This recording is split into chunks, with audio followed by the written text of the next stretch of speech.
your beliefs create your thoughts, which create your behaviours, which are the actions which equal your life. So that becomes the story of your life. See, and your habits are those behaviours and actions.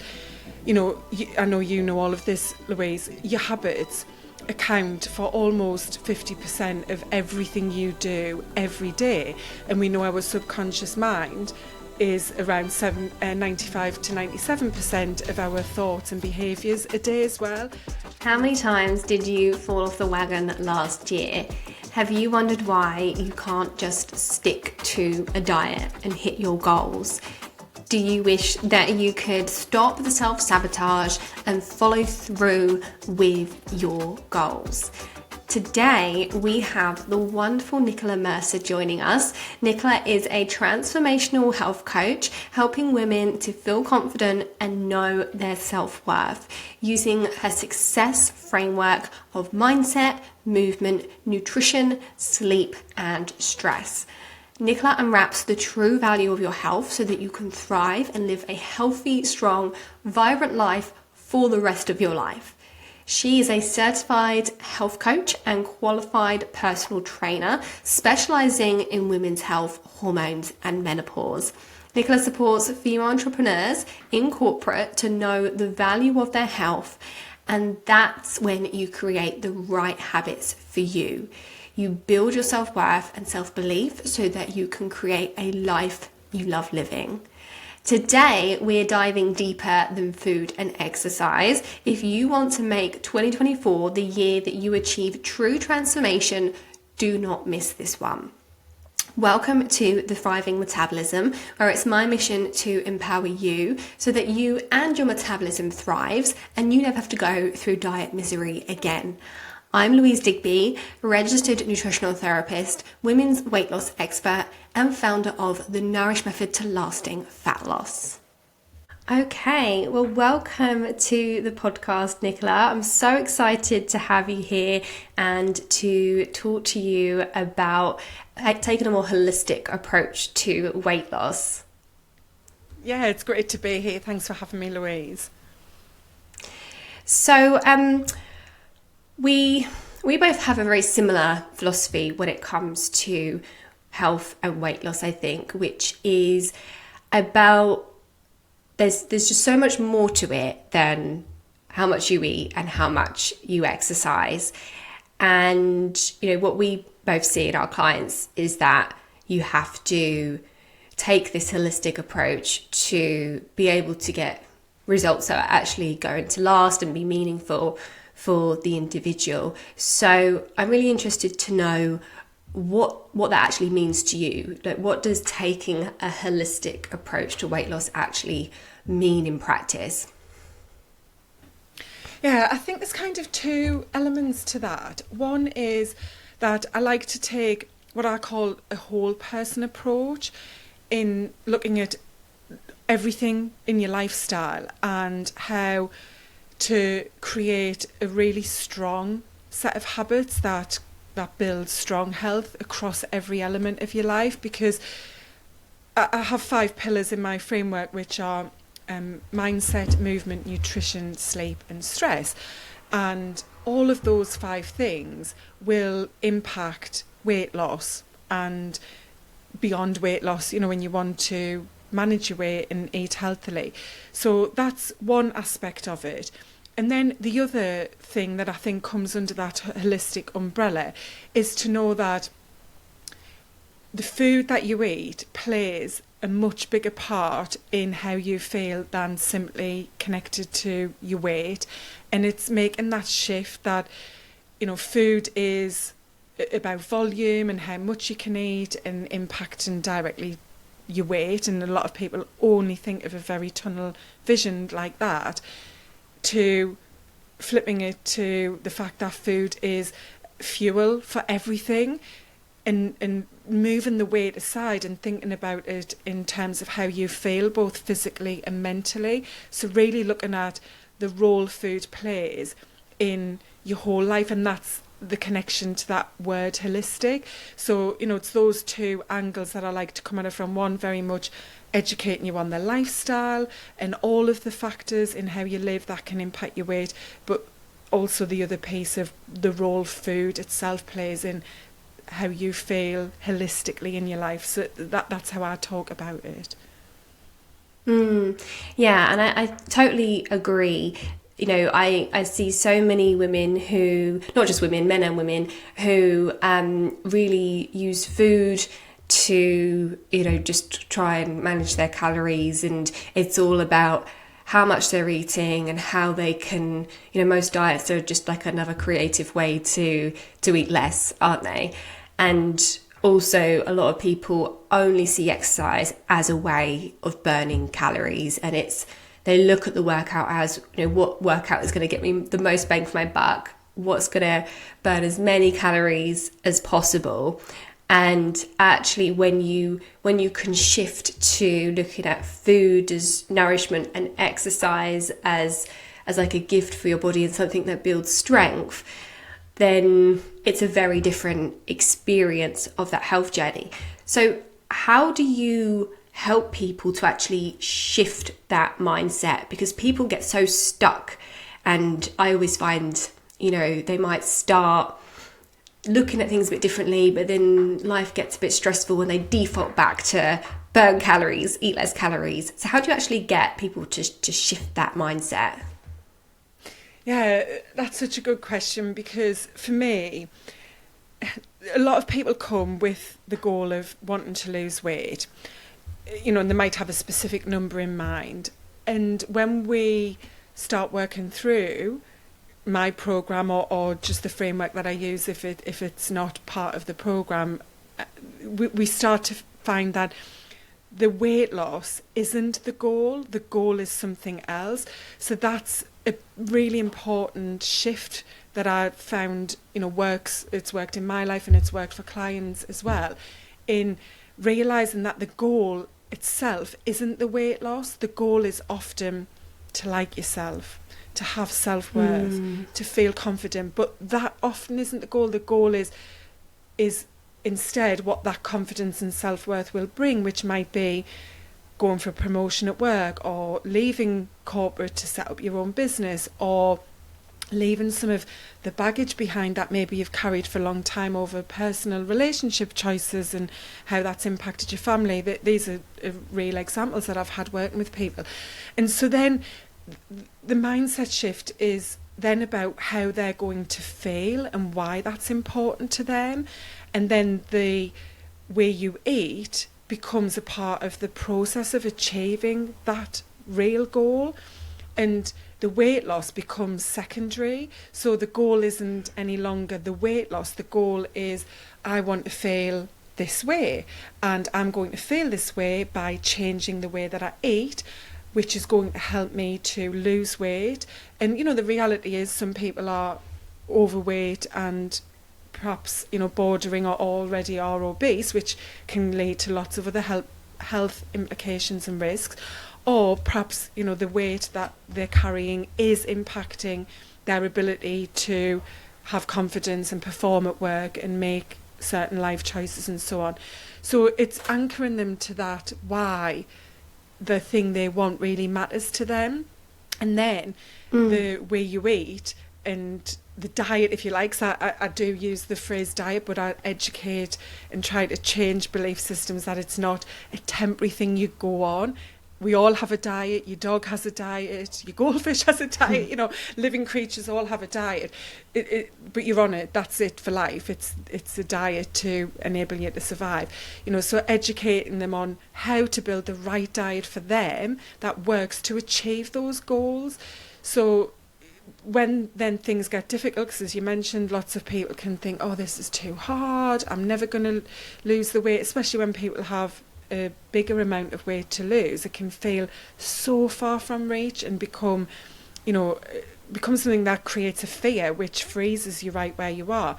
Whereas when you're clear on what it is you're trying to create for your life and how you feel and why that matters to you, that's the mindset shift that I think is really powerful. And then there's obviously lots of tools you can use and things you can do to create that different mindset to where you are right now, about being this person who feels energized and feels vibrant and enjoys chatting with people at work, or whatever it may be. So there's lots of different ways you can then create tools to bring that into day-to-day life and create and habit change. Yeah, it's so interesting. And I think so often we can really skip over the goal setting side of things and think, okay, I want to lose weight, I want to lose 2 stone, and then you feel like you've set a goal. But actually going so much deeper into it and thinking about what that's going to give you and how that's going to make you feel and how it's going to impact your life, because you're right, that's what we want, isn't it? We want to feel more confident, we want to feel like we've got more energy to keep up the kids, or whatever it might be. It's not actually really about the weight loss. And I definitely see that transition in my clients. A lot of them come in very weight focused, but by the end of it, once they've spent some time working on their mindset, but also just taking an approach that's focused on nourishment as opposed to deprivation and starvation, it just seems to help you shift towards thinking about your health and well-being and how you feel, as opposed to just what do the scales say, which is really freeing, because only being focused on the scales, is really demoralizing, because inevitably your weight fluctuates and it makes you feel like you're doing something wrong if you don't lose weight 1 week. But that's going to be like the biggest thing to throw you off track, isn't it? Because you likely are doing the right thing, it's just normal and natural for your weight to fluctuate. So I really love that focus on goals and how we feel, and it's totally part of a holistic approach to weight loss. And I also think that what you were saying about diets being very temporary usually, and actually, if you want to see sustainable results, then you've got to stick with it. And that might sound really scary for some people, oh my God, I've got to eat a certain way for the rest of my life. But actually, it's not about eating one way for the rest of your life. Your diet will likely change as your needs change as you get older. But it's about taking a journey that doesn't end, because once it ends, then the weight just goes back on. So obviously a big part of that is adjusting your behaviours and your habits. So what role do your habits and your behaviours kind of take in your wellness journey, and how do we go about truly working on them? Your habits are everything. So I use kind of I have a visual of this that helps clients to really understand this, which is your beliefs create your thoughts, which create your behaviours, which are the actions, which equal your life. So that becomes the story of your life. See, and your habits are those behaviours and actions. I know you know all of this, Louise. Your habits account for almost 50% of everything you do every day. And we know our subconscious mind is around 95 to 97% of our thoughts and behaviours a day as well. So our habits are things that we do on repetition, that we've done consistently enough, and our brain has created a program to do that thing when a cue comes into play. So when there's something that triggers your brain to go, oh, this is the response, this is the behaviour that I put into place, it's got that habit there. So your habits are absolutely everything, because sure, we've all been there where there's a change you've wanted to make and you really want it, and it's just not happening, because you automatically open the bottle of wine when you come in from work at 6 p.m, or you automatically go to the biscuit tin when you're feeling a little bit overwhelmed and stressed, and you think, God, why did I do that? I'm supposed to be on a diet, I'm supposed to be losing weight. Those habits are so powerful. I do call them your superpower. So building the right habits for you is your superpower. That's the way to create change, because as I said, your behaviours and actions create the reality of your life. So I very much work with people. Habits is my specialty, if you like. I thread that through everything that I do, because you need to create those habits so that these behaviours become an integral part of who you are. And that's the key message and aim of what changing your health is actually about, is it being who you are. Because when you are having to remember and force yourself and think constantly about what to eat, to exercise, and then beating yourself up when you haven't stuck to it and done it right in the way you think it should be, that's not going to lead to a habit, and it's not going to lead to sustainable behaviours. Whereas when you do thing gradually, and there's obviously lots of different ways that you build habits, it becomes a part of who you are. And then, you know, I'm not remembering to go to the gym every day or work out. It's a part of who I am, and so much a part that even if I go on holiday, I find ways to move. It might not be going to the gym, but I still move and I'm active and do things that I know I want to do, because it's become a part of me at my very core. So it's about identity change, essentially, you know, and building these behaviours and actions that are automatic, that are just who you are, so that it's a way of life. As you said, there is no finish line. You don't achieve health and then that's it, job done, box ticked, I'm there. Health is something that we have to do forever. And likewise, habits are only habits whilst you're doing the thing. If you're not doing it, then it's not a habit. It's disappeared and stored somewhere in the depths of your subconscious mind. Yeah, absolutely. So why is it so challenging to make behaviour change and to change habits? And, you know, is it just a case of you've got to put in the effort up front and do it consistently, and then eventually it'll become a habit? Or is there kind of more that we can do to be cementing some new habits? It does take work. It does take effort and consistency. You know, no change is easy, whatever change that is in your life. But just to kind of backstep a little bit, the reason why we keep doing things that we might not want to do, that are not in alignment with the goals we have, because as humans, we're designed to survive. We are here to survive and reproduce. That's our physiological, biological goal as humans. And the way we achieve that is by using as little energy as possible, so that we conserve energy for when we need it, which obviously many thousands of years ago was to run away from the lion, you know, back in our ancestral days. And so our brain, we're still wired and built like that. So our brain uses, it's the subconscious part, as we said, that's the bulk, 95% a day of what we think and do is from the subconscious mind, because that's using as little energy as possible and conserving the energy to survive. So when things trigger your brain, like 6 o'clock, door, key in the door, I've arrived home, your brain sees that as a cue to, at this point, you go and get the wine, because that's going to give you a reward. It's going to give the dopamine and make you feel good and so on. So, you know, it's conserving the energy for survival by using these, I liken habits to a file in a filing cabinet, you know, the very old-fashioned big metal filing drawers that you would pull out, and you'd have all of those metal hanging paper files. That's what you have in your subconscious mind. And so the brain goes, oh, now it's time for this file. And obviously it's happening in a nanosecond. So that's why it can be really difficult, you know, when you think, well, I do want to be healthy, but why do I keep doing these? Because your brain is doing what it's designed to do, survive, conserve energy.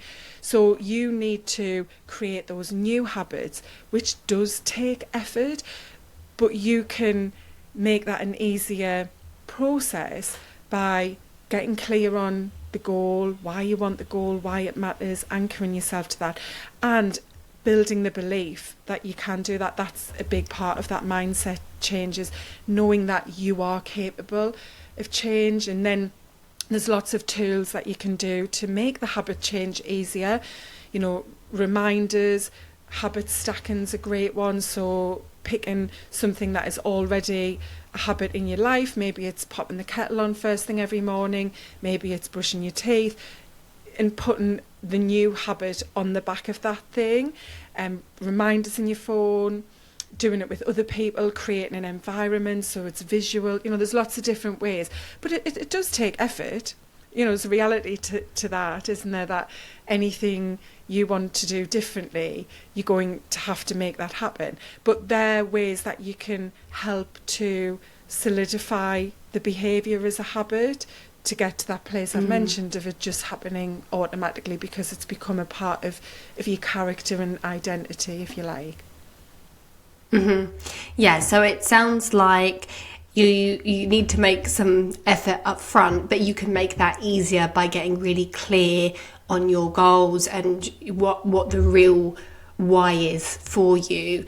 And then there are tools that we can use to make it easier as well, like habit stacking and setting reminders and that sort of thing. I definitely find habit stacking really helpful because, like you say, there are certain things in your day that happen every day without fail, like making a cup of tea in the morning and brushing your teeth. And I know for me, I was always really bad at taking supplements. I just would never remember to do it, but I kind of stacked it on top of my brushing your teeth habit. And now I find it much easier. No, it's not without fail, but much easier to sustain that habit. And I found that different things work for different people, and I'm sure people's brains are wired in different ways. So it's just about trying different things to see what works for you. What about the relationship with food side of things? First of all, for some people that might be a new term. So what does it mean when we are talking about someone's relationship with food?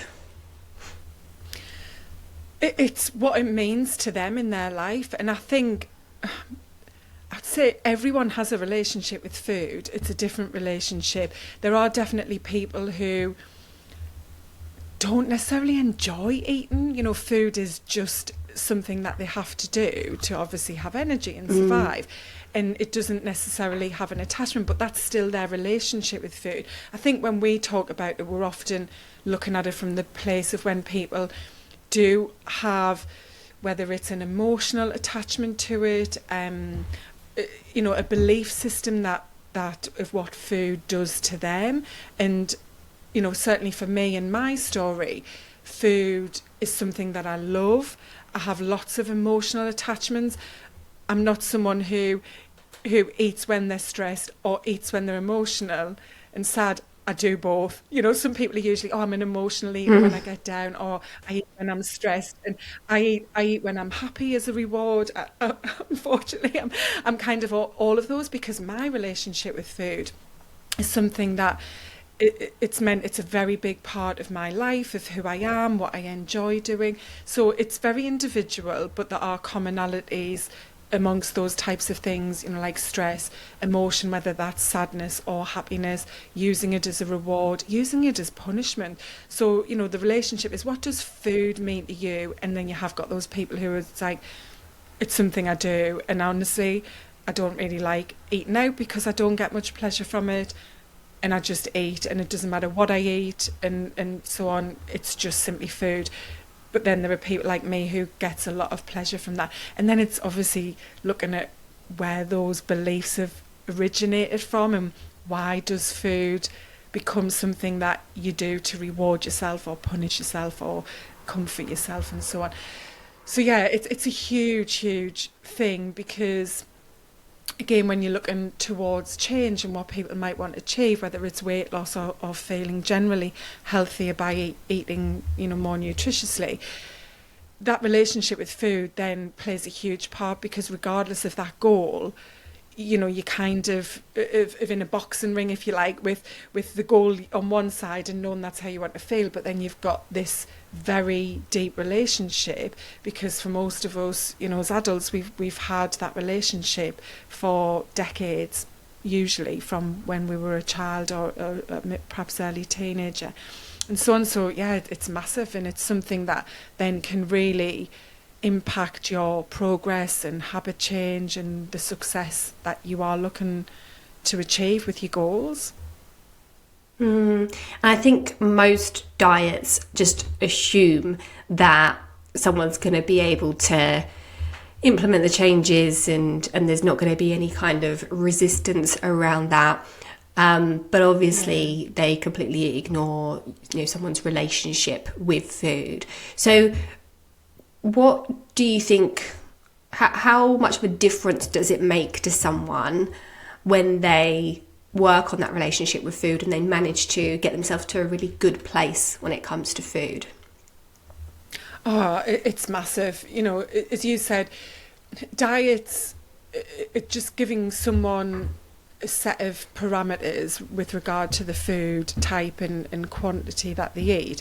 It isn't looking at who that person is and what's going on underneath that. And so when you work on that relationship and belief system and help someone to look at why they perhaps make some of those choices and what's behind that decision to make those choices, it really helps them to shift. So to put it into kind of practical terms and give an example to help people understand this, if you had someone who is eating emotionally when things aren't good in their life, when perhaps something's gone wrong at work or in their relationship, they've had an argument with their spouse perhaps, and then they turn to food and it's, chocolate or sweets and that's what they do.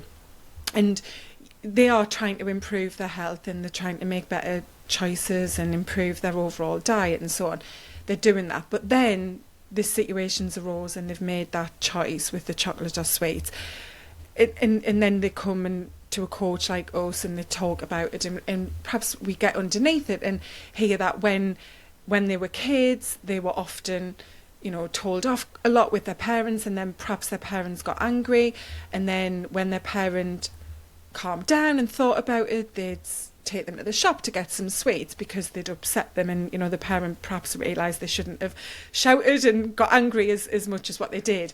And that's real, this happens in people's life. And at the time, even as a parent, you don't think about the consequences of that. It's like, come on, let's go to the shop. Everything's better now. I shouldn't have shouted at you like that. Come on, do you want some chocolate? So that's instilled this really deep-rooted belief that when something's gone wrong and when you've fallen out with someone, then to make yourself feel better, you have chocolate and sweets. So it's getting underneath that, why does that make you feel better, and realising that came from there. And then basically I liken it to kind of a table, and you break those legs away from the table so that story falls apart, because you now know that you don't need those sweets and chocolate. You need what they are giving you, which is to feel good again and have those hormones released that help you to feel calm and know that it's not your fault perhaps, or that things can be fixed and made better. But you can do that through choosing a different solution to the sweets. And so you create a new, stronger table.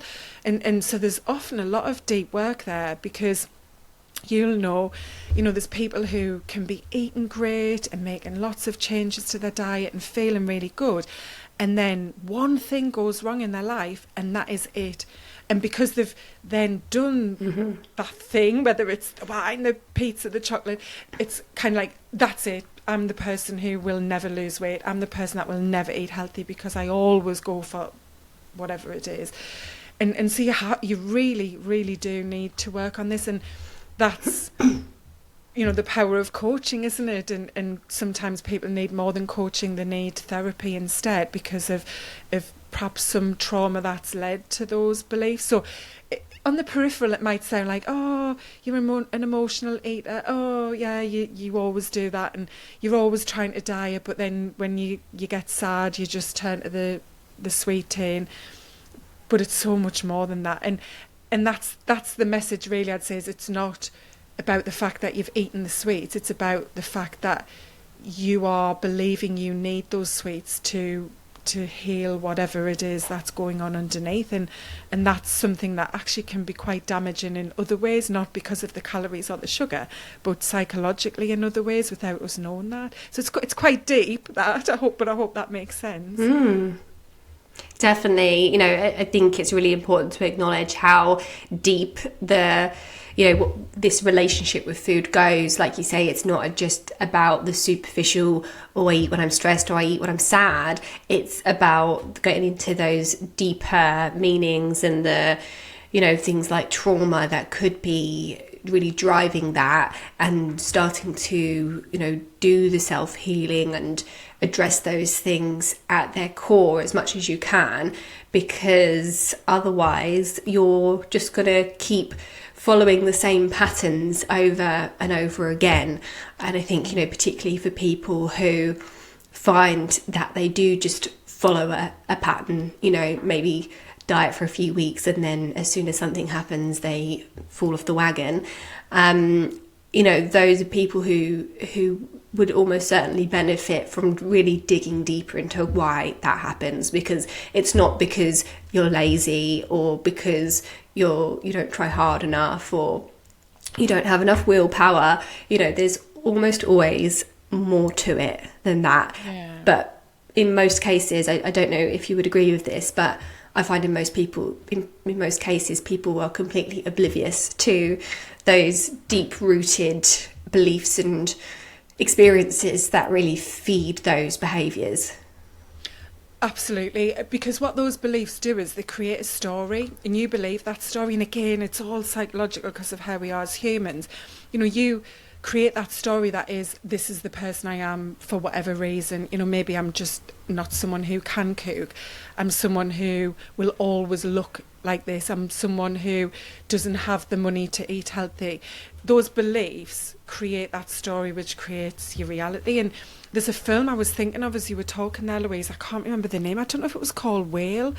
It was a recent film that was really done so well, and the lead, it was basically about an obese guy who became housebound. He was a college lecturer. He's quite a big actor.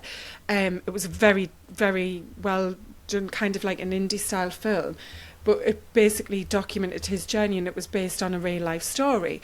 If he was exceptionally overweight and became housebound, and even though he really wanted to change, it wasn't like you said that he was lazy or couldn't be bothered to cook, but he had these very deep-rooted beliefs that had led to him overeating and basically then punishing himself and abusing himself with food. Because, yes, it's so complicated. And I think what I would just add on to all of this is, so many women especially spend so much of their life obsessing over the way they look and their weight and diet, and this, what we're talking about now, is what can really change that, because none of us should have to spend years depriving, restricting, worrying, making ourselves feel guilty. Life is short and life's for living, and so on, and maybe there's some self-acceptance work to do as well on our appearance and what it means to look and be a certain size and so on. But to work on these beliefs can be transformative and really create a very different way of living and feeling, which we all deserve to have. Yeah, 100%. And going back to what you're saying about that film, I'm not sure of the film, but I was just thinking that's what we don't see enough of on television and TV shows, isn't it?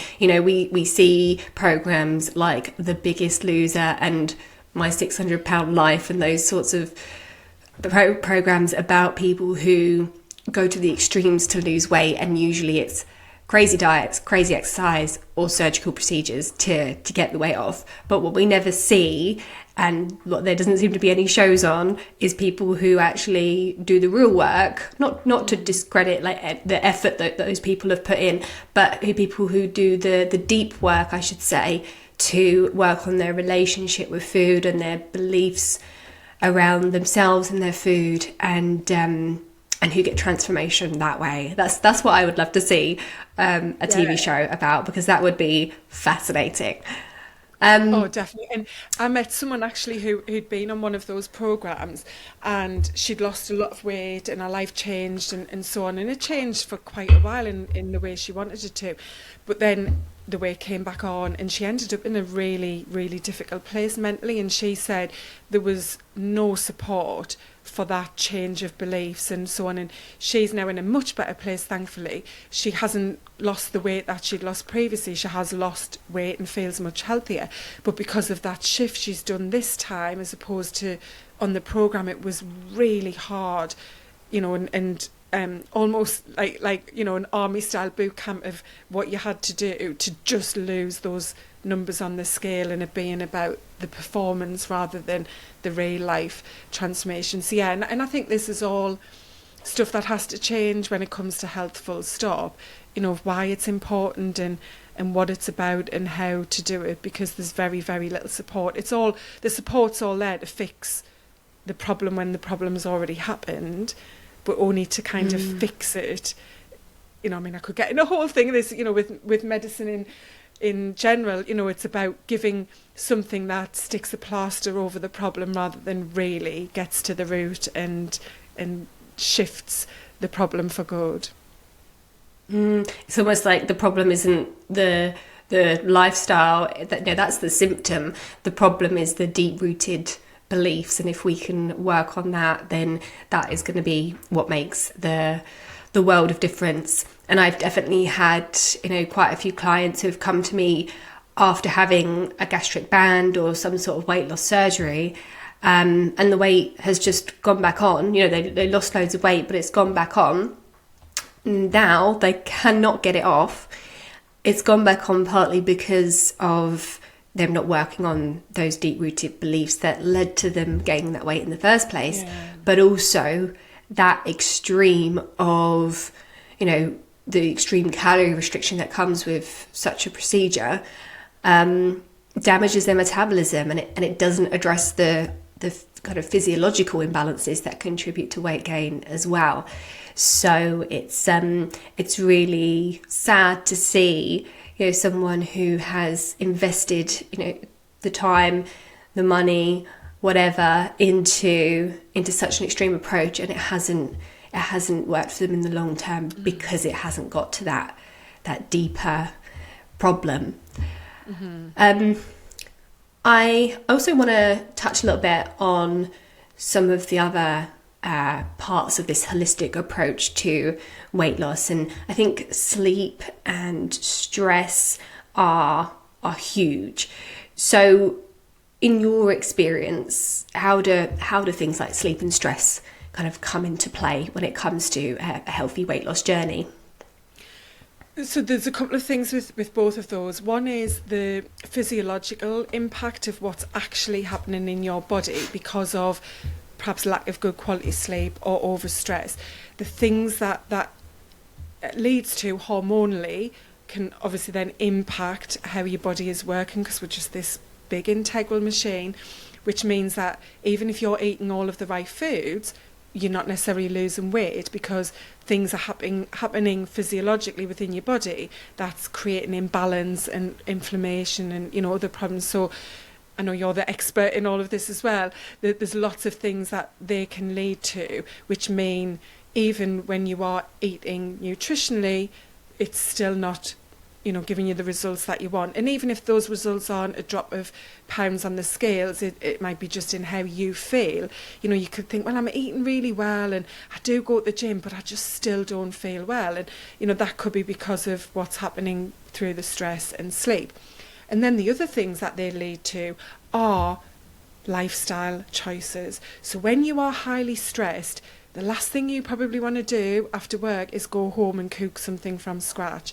You know, and again, it's tapping into the mindset and then those beliefs that, oh, well, tonight doesn't matter, I'm just going to get a takeaway on the way home because I've had a hard day, because you're telling yourself a story of when I'm stressed and when things are difficult, then I don't have to cook from scratch because it's too hard and too much effort. Sleep, practically, again, you know, when you haven't slept well, have you got the energy to go to the gym and work out or go for a nice long walk and really enjoy it? So those things impact your lifestyle choices and the habits that you have, because it can be really hard to meal plan and cook from scratch and do the food shop, and if perhaps you're just in that constant state of overwhelm and stress and you're running on that, parasympathetic system of fight or flight where you're just, on edge all of the time. And sleep practically impacts your hormones as well. When you have less sleep, then ghrelin, the hunger hormone, increases, and leptin, the satiety, the hormone that makes you feel full, drops. So you can have around a 50% shift in how you feel. So then that leads to those different choices, which when we have those shifts in hormones, we often want the sugary, refined carbs, which we then tell ourselves we deserve because we're tired. And if you've ever been hungover, that's why you want that kind of food, because you are then running on very different levels of those two hormones. So yeah, absolutely, lots of things from just how you make choices for the rest of your lifestyle to then what it's actually practically doing within your body. You're kind of fighting your hormones and also, trying to find the energy to make the changes that you decided you were going to make. And you're also just working against yourself, aren't you? It's going to be that much more difficult to keep up with the habits. And I think for someone who is, struggling with their sleep or highly stressed, I always suggest, aside from working on those things, which is really important, but taking baby steps, because it's so difficult to change one thing, let alone change 10 things. And so, I always find that if someone tries to overhaul everything, it's just so difficult to sustain. But if they can make one change and just see that through, then they're going to make more progress than if they tried to do 10 things, but, had a bad week and they all kind of go out the window as soon as they get stressed or have a bad night's sleep. Yeah, and the good thing is that these parts of that holistic lifestyle are intrinsically linked. So if, for example, right now you are sleeping really poorly, you are highly stressed, you're not making the best food choices, you don't have energy to work out, and that means your mind from the second you gain consciousness on a morning is in a pretty negative place about the way you feel and how your life is. If you, for example, just focused on how am I going to sleep better, when you do sleep better, your stress is likely to reduce, your mindset is going to wake up with hopefully more positivity because you feel more energized, you've rested well, and then you're going to probably make better food choices and have a bit of energy to perhaps go for that walk at lunchtime. So you have these ripple effects where changing one thing will change how you feel in those other areas, and that's the magic of approaching it in this way. They are all interlinked, so that changing one thing changes the other, and then when you start to change that other thing that perhaps wasn't the focus you had at the beginning, which was sleep in this example, then maybe you go, actually I'm quite enjoying getting outside a bit more and I'm going to do more of it, and before you know it you've worked on exercising more without that being the goal. So it is incredible the power that starts to come when you, as you say, focus on one thing. And I'm all about the small steps, even if it's sleep. Just start really small. Have a bigger goal of what the sleep goal is, but start really small to work towards that goal, and again, making it part of who you are for good, rather than just, this week I'm not going to go on my phone at bedtime. Yeah, absolutely. And, I think it's really important for us to acknowledge that making one change has that trickle effect on everything else, because so often when someone's trying to improve their health, they feel like they need to do everything, and they feel like, they're potentially not doing enough. But actually, if we acknowledge that working on one thing like sleep impacts everything else, then actually we're doing ourselves such a big favour by just focusing on one thing and doing it well, because it's going to make the rest of the journey easier. And I really think that getting good quality sleep is one of the most important things, because, like you said, if you're not sleeping enough, you're going to be hungrier, you're going to be less likely to follow through with habits, you're going to be less resilient to stress, your hormones are going to be disrupted, you're going to be more inflamed, more and more, like it impacts everything. So if we can just get ourselves sleeping better, then it has such a big impact on everything. So before we wrap up, I just want to ask you about one more thing, which is accountability. And I feel that accountability is something that can make a massive difference to particularly the early stages of someone's health journey when they're trying to cement new habits. But we certainly come across people who feel that they don't need it, and that may be true. You know, they may be very highly motivated, but so often it isn't true, and actually they find that they can't be consistent unless they have someone to check in with or someone to help pivot them or redirect them when challenges come up. So what impact do you find that having proper accountability has in someone's journey, and what does proper accountability actually look like? It's huge. I think it's really difficult for most people to move forward and make lasting changes on their own. Again, it's just how we are as humans. I'm someone who is very good at keeping myself accountable. I know a lot of entrepreneurs struggle, for example, to work, especially when they work at home. I guess even if you're an employee working at home, there can be distractions. I'm very good at that, but it doesn't mean that I can make all of the changes that I want to make.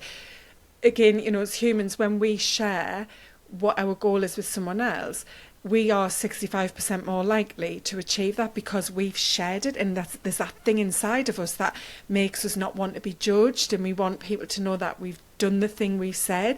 So again, it's all subconscious. That means now we've committed to it, someone else knows about it. And then when we not just share but plan to follow up, maybe that's, you know, through calls and sharing a tracker or just having a conversation or whatever way that might be, to check in on the status of the thing you said you're going to do, then you're 95% proven, you know, to be more likely to achieve the thing. So accountability is massive. The commitment of saying what you're going to do to somebody else does help you to make it happen. And I think, you know, in terms of what accountability really is, it doesn't have to be working with someone you're paying like us, a coach. It can be, but it can be a partner, it could be a friend, a work colleague. It could be, you know, maybe a support group. We know there's lots of free different groups out there around, but it is sharing it with someone. That's what accountability isn't. Having somebody there to police what it is you're doing. That's not what it is. It's about sharing what you want to do and then following up on that with that person or place that you've shared it to. You know, it could just be that there's a group you're part of and you write it in a post and you say, you know, this month I'm going to do this. And because you've put it out there, like I say, that's instilled in your brain, the commitment to doing it, because you've publicly announced it. You don't even know if anybody's read that, but psychologically it still feels like you've told someone. So yeah, accountability can look like different things. It can be working with a coach and following up on that. It can be you having to track it and share that back to someone. But ultimately it's about saying you're going to do it to somebody else in some form, and then having that follow up again in whichever form that looks like. So it's huge, and maybe it's, you know, it doesn't have to cost. You can do it with friends, but again, it's got to be what works for you, and we're all individual. There are people that definitely need to have paid. We see that, don't we, that when someone is paid, then they are committed. You know, they've made that contract, you know, psychologically as well as practically, that they're in it now, you know, and some people know it, that in themselves. They're like, if I don't pay, then it's not going to happen. And you've got other people who are at the opposite end of the scales that can just, you know, share that with their partner and say, just to let you know, I'm doing this, and that's enough, it's going to happen. So yeah, definitely think about how that works for you, and then find the thing that is going to be most powerful in your journey. Yeah, definitely. I'm certainly someone who needs to pay, because, you know, there are so many free resources out there, and many things that I've signed up to and downloaded and never opened or even looked at. But the second I pay for something, I'm in it and I'm committed. And I think a lot of people's brains work like that. And I'm also really glad that you shared some really healthy examples of what accountability can look like, because there's some quite negative accountability strategies out there, and certainly people that I've worked with have experienced that, sometimes from a very pushy trainer or someone who, you know, really tells them off and shames them when they haven't stuck to what they committed to. And, you know, I've had clients say to me, "Oh God, are you going to tell me off?" And it's like, no, because that doesn't help. Like, most people, it doesn't help. And actually what we need to do is look at, well, why didn't you follow through with what you were going to do, and how can we change things so that it's either more achievable, or it's more likely that you're going to be able to implement the changes. So I think that's a big part of accountability is the coaching aspect of it as well, and helping someone to be set up for success, as opposed to just shaming them and saying, "Oh, well, just try harder next time." Yeah, I've actually, when you said that, I know a lot of people who've had that experience, especially when it comes to personal trainers. Yeah, where you've got to, you know, photograph all of your food and write every single thing down. And then there's someone I know locally, and she goes to this some kind of weight loss camp thing with exercise, and if you don't turn up, then you're shamed on the WhatsApp group. And so it's a fear that's instilling it. And as we said, that's not what's going to create the lasting change. While you're in it, you're probably scared to death, so you get yourself along at 6 o'clock in the morning for boot camp, but then once the program's finished, you breathe a sigh of relief and think, thank God I haven't got him checking up on me in the WhatsApp group every day. Yeah, and I think probably for most women there's enough shame around food and body image that we need to work on. We don't need that added to by being shamed by, you know, either a weight loss group or a trainer. I think a lot of my clients have felt the same way when they've been to weekly weigh-ins at certain weight loss groups. Not all of them are like that, but I think some leaders of those groups can take that approach. So yeah, you know, works for some people, but usually if it is working, it's very short term. Like you say, it's not going to lead to that sustainable change, which is what we need to feel good in ourselves and get off that dieting roller coaster. Nicola, it's been so lovely having you on the podcast. It's been such an interesting conversation, and I'm sure that our listeners are going to get a lot from this, and hopefully it will give them the nudge they need to look a little bit deeper and think about what their real why is, and how they can start to shift more than just, you know, what they eat and how much they exercise. If people want to find out a little bit more about what you do, how can they connect with you? So you can connect with me on Instagram as lifenow_coaching, or on LinkedIn. So I spend most of my time on Instagram and LinkedIn. Instagram's great because I'm in stories a lot, so just drop me a message and say that you've listened to the podcast and what you've taken away from it, and ultimately what's one thing that you're going to change. I'd love to know that. Perfect. And you've got a 5-day challenge that the listeners can access. Can you tell me a little bit more about that? Yeah, so the challenge is something that you get in your inbox every day for 5 days to help you start to build your self-worth and know that you can make change, because as we've shared, that's often a big barrier towards getting off the starting block and creating those new habits, is knowing that you are someone who can make those changes and create that life you want. So yeah, you just get a bit of coaching in your inbox with some tools to work through, and really get clear about, you know, how to get started with what your goal is, that why behind it, and knowing that you are absolutely capable of making that happen for you. Brilliant. That sounds amazing. And I definitely encourage everyone to check that out, because, I mean, I'm sure you can all tell, but Nicola really knows her stuff. Thanks again, Nicola, for joining us, and we'll speak soon. Yeah, thanks, Louise. It's been great. Thank you so much for joining us today. I really hope you enjoyed this episode. I certainly enjoyed recording it. All the links to Nicola's socials, website, and her free 5-day challenge are going to be available in the show notes. And her 5-day challenge will go really well alongside my 5-day challenge, which is all about addressing your metabolism and your hormones for sustainable weight loss. They're going to be a real good dynamic duo to do together. So I'll also include the details of that in my show notes, and you can find it for yourself by going to louisedigbynutrition.com, and that starts on the 15th of January.